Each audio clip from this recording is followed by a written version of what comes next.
Well, let's talk about interpersonal relationships, because there are a lot of them going on.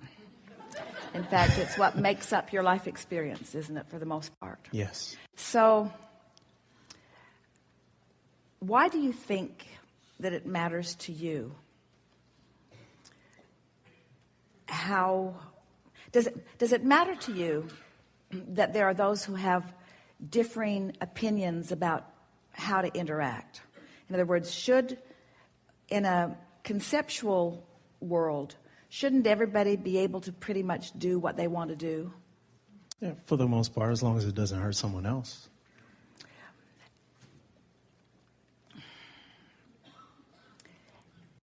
And do you think that you or anyone has the ability to control the behavior? Can you control the behavior of the victimizer? Can you control the behavior of the victim? In other words, do you have the power to intervene on either end of that co-creative experience and affect it? Say, for instance, in an interpersonal interaction, in an argument, I could step in and intervene and stop it at that moment. Now, do I stop it? So you could stop it at the manifested level. In other words, this is what we were talking about earlier. You could put yourself between them, and you could take the brunt of the abuse. Oh no, I wouldn't take the abuse. You could prevent the abuse. You could dish some of it out. You could intervene, and through action, you could stop a certain amount of momentum, or you could intervene. Yes. We're going to tell you a story that's going to seem a little off the subject. Okay. In order to lay a basis for the trap that we're laying for you. All right. All right. One day, Jerry and Esther were on the front porch, and they had erected a bird bath, only to discover that it attracted birds right to where the cat was. And so they were in the process of realizing that they really did not want to be involved in giving the cat easier access to the birds, and so they were in the process of deciding what they were going to do about it. And Party Cat, who lived at their house, he was really the neighbor's cat, came just for the parties, leaped into the air. He was standing at Esther's feet.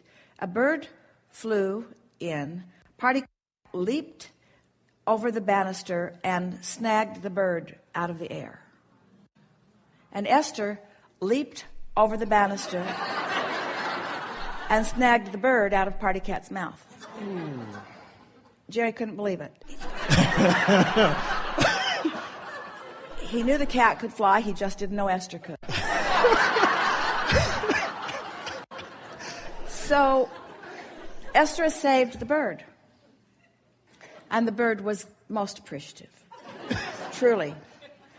Sat on the fence, sang a song to them, offered appreciation, and an hour later, Party Cat caught the bird and ate it. Esther said, "Bad cat." And Party Cat said, "Really good bird." Party Cat wasn't having any of it. So the reason that it seems a little off the subject, obviously it seems off the subject, but Esther was interfering or intervening or getting between others who had an agreement. Now, it's an agreement that's been in motion for a long time. And while we don't want to put victimizers and victims in the same category of that kind of agreement, because they didn't come forth from non-physical with the agreement to do that. But still, there is a momentum and an agreement underway.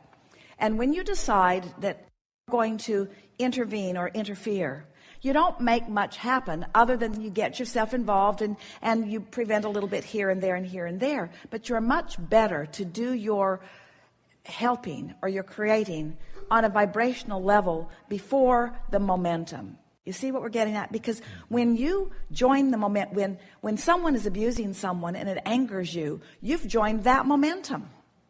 You haven't joined the momentum that you intend to join. You want to join the momentum of upliftment and of help and of love and of unconditional love, you see. Yeah. And so We know that if you were to find someone on the street bleeding, you and most everybody would do everything you could to help them. But when you see someone abusing someone else, you don't feel like helping them. You feel like abusing them more. You feel like at least preventing them from offering their abuse to others. And the abuse that they're offering is just an explanation of their greater pain. And so that's what we mean when we say you want to get out ahead of it. You want it to be an energy thing that you're working on and not a knee-jerk reaction. And we think a really good conversation has come out of this gathering today. It's new. We have not had this conversation before. And it's a breakthrough conversation about not waiting for the manifestational moment in order to apply your attention. Don't try to stop momentum once the manifestation is underway, because by the time something manifests, there is enough momentum that is already going that at best you're going to join it, and at worst it's going to knock you down. You are not going to change manifestation once it is in the mode of manifesting. Oh, that's huge. That's huge. So that means you can study the history of things that have happened, or you can remember instances, or you can even observe something. And of course, you got to do whatever you want to do. We're encouraging you to stop the bleeding, too. In other words, you don't want to leave somebody lying in the street bleeding to death. And we think that it is helpful to stop in whatever way you can, but it isn't enough, and that's the reason that it frustrates you so much.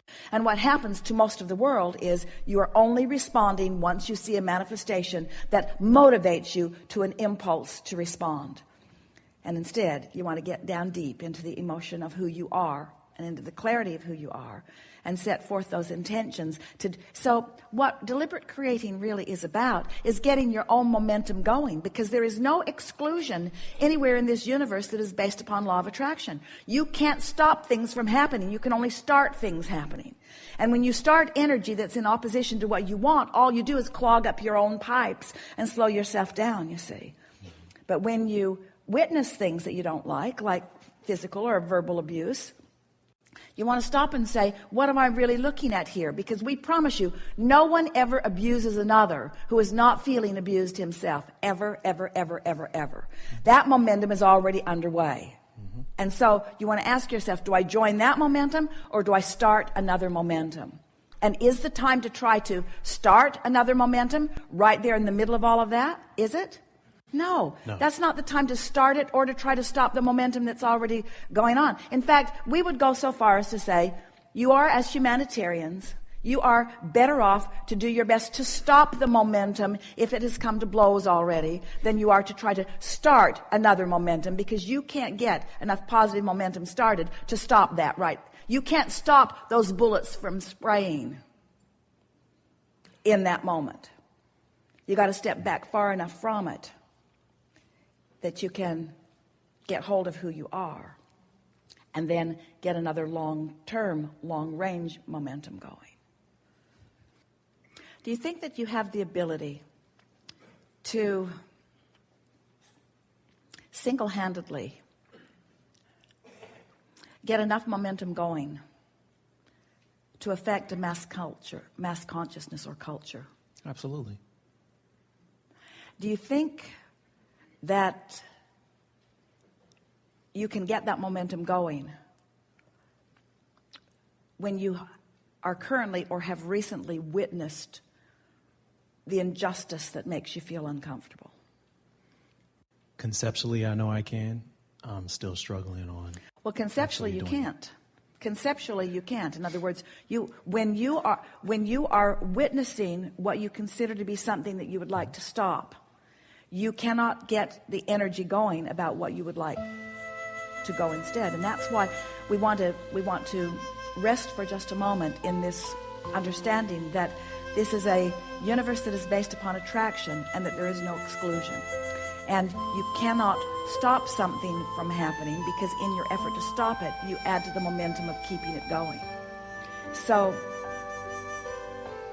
do you think that it is easier to start momentum in the direction of something that you would want from a neutral, or we're going to use the word slow movement, because energy is always in movement. It's never stalled out. If a car is rolling down the hill and it's going to hit something, would it be easier for you to stop it and make it go that way once it's already in motion that way, or would it have been easier for you to move it in the direction that you wanted before it began moving in the direction that you didn't want? Do you follow?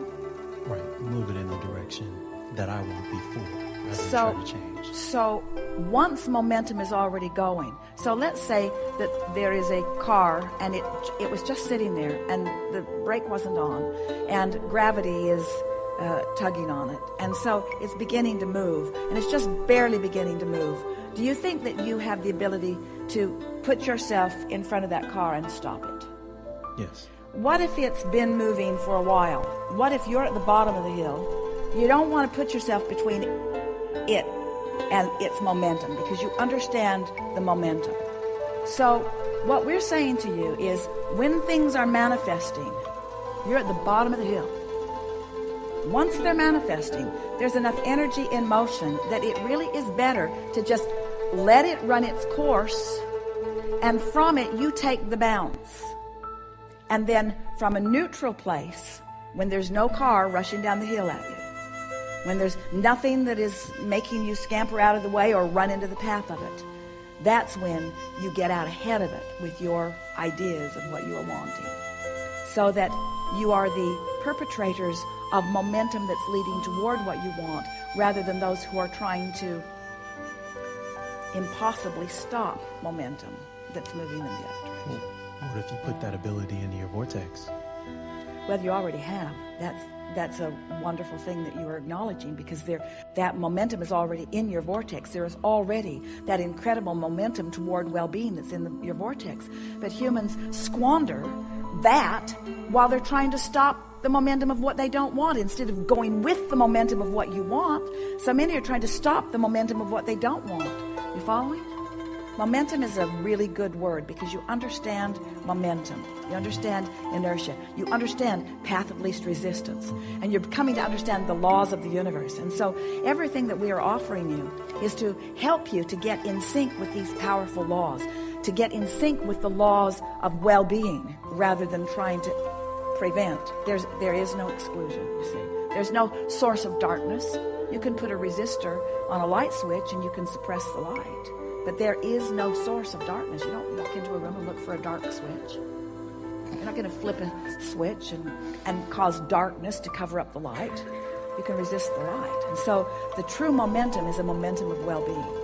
And there are a lot of people that have practiced not allowing it, and so they are attracting to themselves the manifestational evidence of it, you see.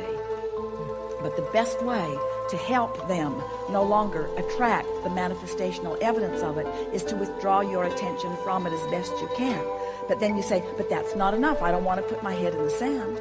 I want to do something that's proactive. I want to do something that's beneficial. So you know what we would do if we were standing in your physical shoes? We would make a list of the people who are working with you, and we would start with the easy ones, and we would make lists of positive aspects, doing the easy ones first. And we would eventually, within a day or two or three, work ourselves up to the place of making lists of positive aspects about those that have been giving you grief. And we would tune ourselves to the frequency of not only what's in your, because when you see someone mistreating someone, you put something very different from that in your vortex. And that person who's in the mode of mistreating has got something very different in his vortex as well. So as you begin making those lists of positive aspects, you get out ahead of the manifestation. And so at the very least, you're not privy to the experience because your light bulb on the board isn't lighted at the same time theirs is. So you're zigging and zagging and you're not in on it, you see. Unless you're really nosy and you say, how'd it go today? But if you are happy with the clear path that your lighted board and law of attraction showed to you, then you'll see less and less and less and less and less and less and less of that. So now an action-oriented world would say, yeah, but Abraham, what's he doing for the world? He's no longer stopping the victimization because he's lighted his light bulb and he's only in alignment with things that he wants. How's he making the world a better place? And we say, by adding to the momentum of the well-being rather than the impossible task of trying to stop unwanted momentum.